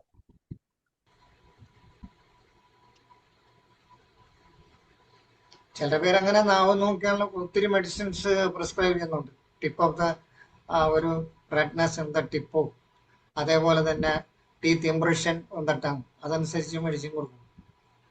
ടങ് നോക്കി മാത്രം കൊടുക്കുന്നുണ്ട്. അതുപോലെ ബ്ലാക്ക് ഡിസ്കളറേഷൻ, ടങ് കോട്ടിങ് ഇങ്ങനെ പോസിറ്റീവ് ആസ്പെക്റ്റ് ആണോ ആൻഡ്രി ആസ്പെക്റ്റ് ആണോ സൈഡ് മാത്രമാണോ, അതൊക്കെ നോക്കി മെഡിസിൻ കൊടുക്കുന്നത്. പോസ്റ്റീരിയർ ആണെങ്കിൽ നക്സോമിക്ക. എന്തോ ആ പോസ്റ്റീരിയർ ആണെങ്കിൽ നക്സോമിക്ക കൊടുത്ത. അതെ അതെ അതെ. നമ്മുടെ 2 ദിവസം മുമ്പ് എനിക്കൊരു പനി വന്നായിരുന്നു. അപ്പോഴേ അതില് ഞാന് യൂക്കാലിപ്റ്റസ് ദേഹം വേദനയും പെട്ടെന്നൊരു പനിയും കുളിരും ഒക്കെ ആയിട്ടാണ് വന്നത്. അവൻ ദേഹം വേദന, കടുത്ത ദേഹം വേദനയായിരുന്നു. ഞാൻ ഇത്തിരി കുറച്ച് കൂടുതൽ ജോലിയൊക്കെ ചെയ്തിട്ടുണ്ടായിരുന്നു. അതും കൂടെ കൊണ്ടായിരിക്കും ഇച്ചിരി മഴയൊക്കെ നനഞ്ഞു. അപ്പോഴ് യൂക്കാലിപ്റ്റസ് ടിഞ്ചർ കഴിച്ചു. പിന്നെ മെഡിസിൻ സാധാരണ മഴയൊക്കെ നനഞ്ഞുകൊണ്ട് ഞാൻ ഇത്തിരി റെസ്റ്റോക്സ് കഴിച്ച് പിറ്റേ ദിവസം ആയപ്പോഴത്തേക്ക് യൂക്കാലിപ്റ്റസ് ടിഞ്ചറും റെസ്റ്റോക്സും അത് കഴിച്ചപ്പം ദേഹം വേദനയൊക്കെ കുറഞ്ഞ്. പിന്നെ അതിന് ശേഷം എനിക്ക് പിറ്റേ ദിവസം ആയപ്പോഴത്തേക്ക് ദേഹം വേദനയൊന്നും അത്ര വലുതായിട്ടില്ല, ചെറുതായിട്ടൊക്കെ ഉള്ളൂ, അതൊക്കെ കുറഞ്ഞ്. പക്ഷെ എനിക്കൊരു തുമ്മലുണ്ട്. ഫാൻ ഇട്ടാൽ തുമ്മുകയും ചെയ്യും, മൂക്കടയുകയും ചെയ്യും. അപ്പൊ അതിന്റെ പിറ്റേ ദിവസമൊക്കെ ആയപ്പോഴത്തേക്ക് എനിക്ക് സത്യത്തിൽ അസ്വസ്ഥതകളൊന്നുമില്ല, പക്ഷെ ഫാൻ ഇട്ടിരിക്കുമ്പോൾ മൂക്കടയും. അപ്പൊ വരുന്ന രോഗികൾ ചോദിക്കും ഡോക്ടർക്ക് പനിയാണ്. ആ അങ്ങനെ ഞാൻ കുറച്ചൊരു ബുദ്ധിമുട്ടിലായിരുന്നു. അപ്പൊ ഞാൻ വേറെ അങ്ങനെ ഞാൻ ഇത്തിരി ആഴ്സാൽബ് 30 കഴിച്ചു നോക്കി, കുറവില്ല. പിന്നെ വൈകിട്ട് ആഴ്സാൽബ് 1 കഴിച്ചു നോക്കി. ആഴ്സാൽബിന് ഫാനിങ് അഗ്രവേഷനൊക്കെ ഉണ്ടല്ലോ, ആ ഉണ്ട്. പക്ഷെ കുറഞ്ഞില്ല. അങ്ങനെ പിന്നെ ഞാൻ എന്താ ചെയ്തെന്ന്, പിന്നെ ഈ രോഗികളൊക്കെ ഞാൻ ചോദിച്ചാലോ, പക്ഷെ എന്നാൽ എനിക്ക് അസ്വസ്ഥതകളൊന്നുമില്ല. ഫാനിടുമ്പോൾ ഒരു ചെറിയ മൂക്കടപ്പ് ഉണ്ടെന്നേ ഉള്ളൂ. അങ്ങനെ എനിക്ക് സാധാരണ മൂക്കടപ്പൊന്നും വരാറുമില്ല. ഞാൻ പിന്നെ എന്താ ചെയ്ത് ഹെപ്പാർ സൾഫ് 1 ഒരു ഡോസ് കഴിച്ചു. ഒറ്റ ഡോസേ കഴിച്ചോളൂ ഇന്നലെ വൈകിട്ട്. ആ മരുന്ന്, നമ്മളെ മരുന്നിന്റെ ആക്ഷനാണ് ഞാൻ ആലോചിക്കുന്നത്. ഹെപ്പാർ സൾഫ് 1 ഒറ്റ ഡോസ്. പക്ഷെ ദാ ഇപ്പോഴും ഫാനിട്ടാണ്, എനിക്ക് ഒരു കുഴപ്പമില്ല. Yes. അതാണല്ലോ ഹോമിയോപ്പതിയുടെ മാജിക്. അതാണ്, അത് ഭയങ്കര മാജിക്ക്. അപ്പൊ ഭയങ്കര ആക്ഷനായി പോയി. പിന്നെ ഞാൻ കഴിച്ചിട്ടേ ഇല്ല. ഇപ്പൊ മൂക്കടപ്പില്ല, ഫാൻ ഇട്ടാലും അപ്പൊ ഒരു കുഴപ്പമില്ല. കാര്യം കൂടെ പറയാൻ മറന്നുപോയതാണ്. ഉം. അതായത് ഈ റിവർ ബാത്ത് കൊണ്ട് അഗ്രവേറ്റ് ചെയ്യുന്നു കോൾഡ് അല്ലെ ഫീവർ. ഏറ്റവും എടുത്തു പറയുന്ന റെസ്റ്റോക്സ്, ആന്റിയും കൂടെ ഒക്കെയാണ്. ഉം. ആ സമയത്ത് റിവർ ബാത്ത് കൊണ്ട് കുറയുന്ന conditions, cold amelioration by river bath അല്ലെ ആ കോൾഡ് ബാത്ത്, കൽക്കരിയ സൾഫ്. ശരി. കാൽക്കരിയ തണുപ്പ്. സൾഫ് പൊട്ടൻസി.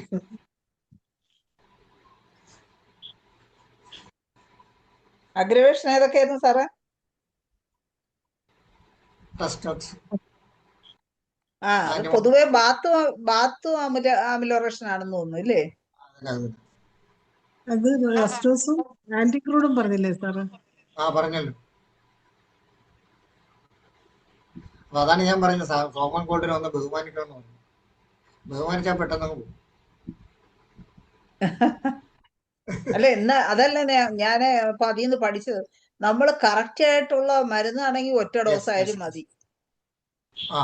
കറക്റ്റ് ആണെങ്കിൽ അതാണ്. അപ്പൊ നമ്മൾ ഏതെങ്കിലുമൊക്കെ കൊടുത്തിട്ടാണ് പല കേസുകളും കുറയാത്തത്, എനിക്ക് മനസ്സിലായി.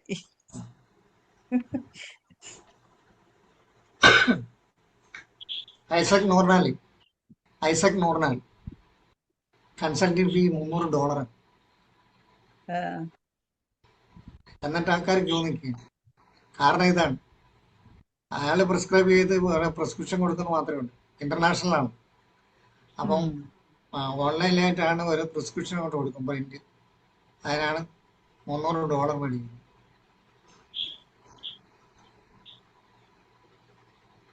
ഐസക് നൂർനാൽ എവിടെയുള്ള? ബാംഗ്ലൂരാ? ഈ പ്ലാറ്റ്ഫോമിൽ വന്നിട്ടുണ്ട്. ഐസക് പുള്ളി ഒരു കല്ലൻ സാധനം, കാരണം സാർ പറയുന്ന അത്ര ക്ലിയർ ആവുന്നില്ല സാർ, ഒന്നുകൂടെ ഒന്ന് പറയൂ.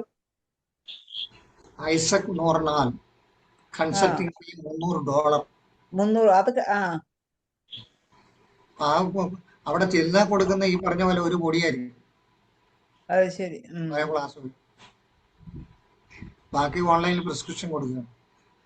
അപ്പം ആദ്യം ഡോളർ അല്ലെങ്കിൽ ഡോളറിന് തുല്യമായിട്ടുള്ള മണി ആദ്യം പേ ചെയ്യുക, അത് കഴിഞ്ഞ് ഡേറ്റ് കൊടുക്കും. അത് ശരി.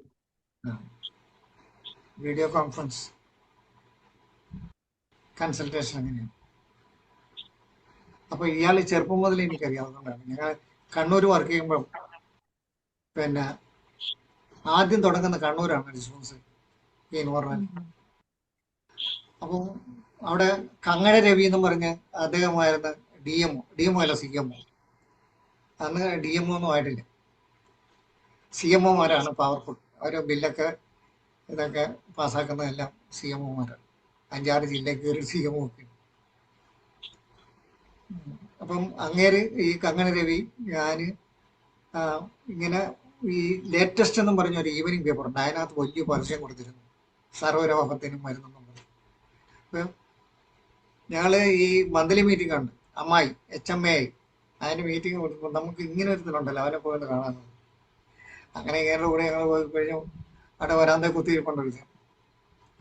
അപ്പോൾ ഡോക്ടർ ഐസക് ഞാൻ തന്നെയാണ്. എന്നിട്ട് എങ്ങനെയൊക്കെ അപ്പം ഈ രവി സാർ വാങ്ങുന്നത് 25 റുപ്പീസ്. പുള്ളി സിംഗിൾ റെമഡി സിംഗിൾ ഡോസാണ്. അക്യൂട്ട് ആണെങ്കിൽ ഇതുപോലെ വെള്ളത്തിൽ കലക്കി ഫ്രാക്ഷൻ ഡോസായിട്ട് കഴിച്ചോളാം. ക്രോണിക് ആണെങ്കിൽ ഒരു പൊടി ഒറ്റയായിട്ട് കഴിച്ചോളാം. അതാണ് പുള്ളിയുടെ പ്രിസ്ക്രിപ്ഷൻ രീതി. ഈ കങ്ങഴ രവി എന്ന് പറയുന്നത് CMOയുടെ രീതിയാണ്. അപ്പൊ ഇയാളെ ചെന്ന് കണ്ടു കഴിഞ്ഞപ്പോൾ ഇയാളുടെ രീതി തന്നെ സിംഗിൾ റെമഡി സിംഗിൾ ഡോസ് കയറും. അന്ന് തുടക്കം. അവിടെ നിന്ന് 6 മാസം കഴിഞ്ഞപ്പോൾ പുള്ളി മുങ്ങി ബാംഗ്ലൂർ പോയി. ബാംഗ്ലൂർ ഒരു റിലേറ്റീവ് ഉണ്ട്, അവിടെ പോയി അവിടുത്തെ സായനൊക്കെ പഠിച്ച് പിന്നെ ലണ്ടനിൽ പോയി അവിടുത്തെ കോഴ്സ് കഴിഞ്ഞ് ഡിപ്ലോമ ഇൻ ഹോമിയോപ്പതി കോഴ്സും കഴിഞ്ഞ് തിരിച്ച് ബാംഗ്ലൂർ എത്തുമ്പോഴാണ് ഇങ്ങനെ ഇയാളെ അറിയുന്നത്. നന്നായിട്ട് വർക്ക് ചെയ്തിട്ടുണ്ട്, ഇല്ലെന്നല്ല പറയുന്നത്. അതുകൊണ്ട് തന്നെയാണ് അത്രയും വലിയ ഫീസ് മേടിക്കുന്നത്. അതിനാളും ബലമില്ലാതെ ആളുണ്ടായത്. അപ്പൊ കറക്റ്റ് റെമഡി കൊടുത്തു കഴിഞ്ഞാൽ അത് ഗൺ ഷോട്ടാണ്, എനിക്ക് യാതൊരു സംശയമില്ല. അതാണ് ഏറ്റവും ആ സമയത്ത് നമുക്ക് ആ ബുദ്ധിയും നമ്മളെ മനസ്സിൽ തെളിഞ്ഞു വരണം. എന്തായാലും നമ്മുടെ സമയം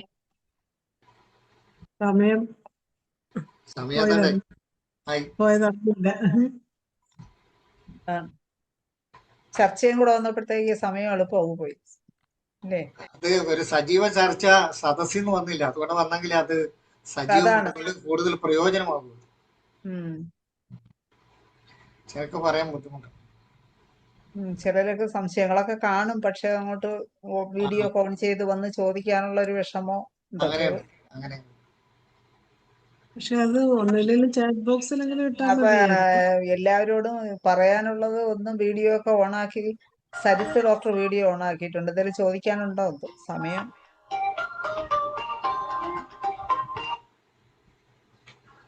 അൺമ്യൂട്ട് ചെയ്ത് സംസാരിക്കാം ഡോക്ടറെ. സരിത്ത് ഡോക്ടർക്ക് വല്ലതും പറയാനുണ്ടോ? എനിക്കോ? സരിത്ത് ഡോക്ടർ വൈദ്യപ്പ് ചെയ്യാം. 10:30 ശരിയാണ്. ഇനി ഡോക്ടർമാരെല്ലാം എന്ത് സംശയം ഉണ്ടെങ്കിലും ഇതുപോലെ നമ്മളെ സീനിയർ ആയിട്ടുള്ള ഡോക്ടർമാരെ കിട്ടുമ്പോൾ എന്ത് സംശയങ്ങളുണ്ടെങ്കിലും ചോദിച്ചതൊക്കെ ചോദിക്കാനായിട്ട് എല്ലാവരും മുന്നോട്ട് വരണം. നിങ്ങളെ സംശയങ്ങളോ എന്തെങ്കിലും കേസുകളോ എന്തെങ്കിലും മരുന്ന് കൊടുക്കാൻ സംശയത്തോടെ ഇരിക്കുമ്പം ഇവരിൽ നിന്നൊക്കെ ഉപദേശങ്ങൾ സ്വീകരിച്ച് നിങ്ങളെല്ലാം ആ സംശയങ്ങളൊക്കെ ദൂരീകരിക്കണമെന്നാണ് എനിക്ക് എല്ലാവരോടും പറയാനുള്ളത്. എന്ത് സംശയം വേണമെങ്കിലും ചോദിക്കാം. അതിലൊരു കുറച്ചിലോ അല്ലെങ്കിൽ ഒരു വിഷമോ ഒന്നും വിചാരിക്കണ്ട. ഇവരെയൊക്കെ കിട്ടുമ്പോൾ നമ്മളത് മുതലാക്കുക. നേരത്തെ ഇൻഫെർട്ടിലിറ്റി അല്ലേ പറഞ്ഞു സംസാരിച്ചു കഴിഞ്ഞ ക്ലാസ്?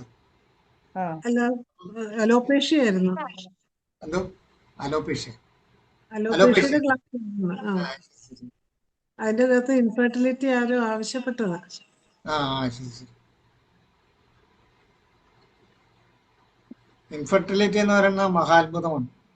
അത് മഹാത്ഭുതം സൃഷ്ടിക്കുകയാണെങ്കിൽ ഈ പറഞ്ഞ പോലെ നമ്മൾ വളരെ വിശാലമായിട്ട് വായിക്കണം. വിശാലമായിട്ട് വായിച്ചാലേ കിട്ടുള്ളൂ. അതിന് ഒരു ഉദാഹരണം പറയാം. എൻ്റെ ഒരു കേസ് ഞാൻ നേരത്തെ പറഞ്ഞിട്ടുണ്ട്. ഒരു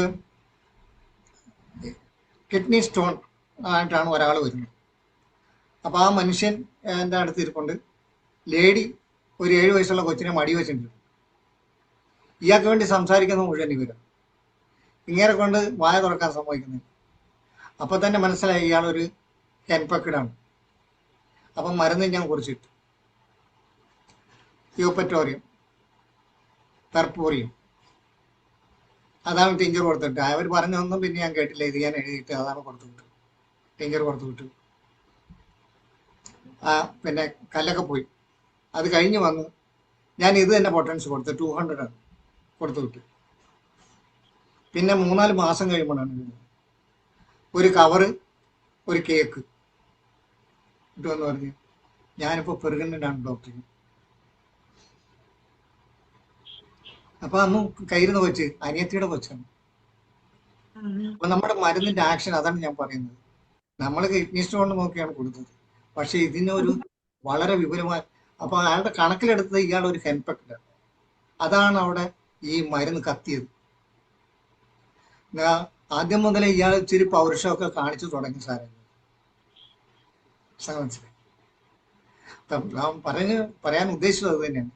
നമ്മൾ ഈ കീനോട്ടും ബോറിക്കും മാത്രമല്ല, മറ്റ് വിശാലമായിട്ടുള്ള ഇതിലേക്ക് പോകണം. പറ്റുമെങ്കിൽ പ്രൂവിങ്ങിലേക്ക് പോകണം.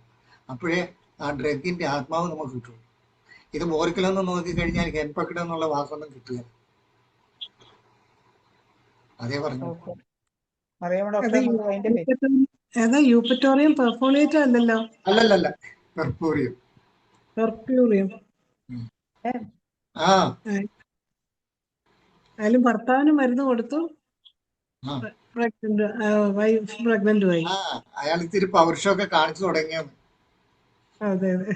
എന്നാലും നല്ലൊരു കേസും നല്ലൊരു സിംറ്റവും നമുക്ക് കിട്ടി.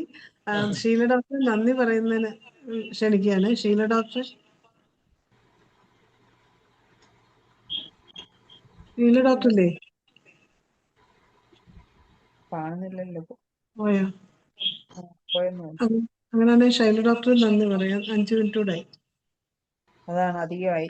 ഇപ്പൊ എന്തായാലും ഇന്നത്തെ സാറിന്റെ മഴക്കാല രോഗങ്ങളും ഹോമിയോപ്പതി എന്നുള്ള വിഷയത്തെക്കുറിച്ചുള്ള ക്ലാസ് വളരെ നന്നായിരുന്നു. ഒരുപാട് കാര്യങ്ങൾ നമുക്ക് ക്ലാസ് കൂടാതെ നമ്മൾ ചോദിച്ച സംശയങ്ങളൊക്കെ സാറ് ദൂരീകരിച്ചു തന്നു. ഇനിയും ഇതുപോലെ വേറൊരു വിഷയത്തിൽ ക്ലാസ്സുമായിട്ട് സാർ തീർച്ചയായിട്ടും വരണം എന്ന് ആണ് നമ്മുടെ റിക്വസ്റ്റ്. സാറിന് നല്ലൊരു ക്ലാസ് എടുത്ത സാറിന് എല്ലാവിധ ആരോഗ്യ സൗഭാഗ്യങ്ങളും ഉണ്ടാകട്ടെ എന്ന് ആശംസിക്കുന്നു. കൂടാതെ IFPHന്റെ പേരിലുള്ള പ്രത്യേക നന്ദിയും സാറിന് അറിയിച്ചുകൊള്ളുന്നു. അതുപോലെ തന്നെ ഇന്നത്തെ ഈ സൂം പ്ലാറ്റ്ഫോമിൽ ഉണ്ടായിരുന്ന എല്ലാ ഡോക്ടേഴ്സിനും ഹോമിയോപ്പതി സ്നേഹികൾക്കും സ്റ്റുഡൻസിനും പ്രത്യേകം നന്ദി അറിയിച്ചുകൊണ്ട് നിർത്തുന്നു. നമസ്കാരം. നന്ദി ഷൈല ഡോക്ടറെ. എന്തായാലും നമുക്ക് 2710 പ്രതിദിന സൂം വെബിനാർ വളരെയധികം ഭംഗിക്ക് ജെയിംസ് പോൾ സാറിന് ഒരിക്കൽ കൂടി നന്ദി പറയുന്നു.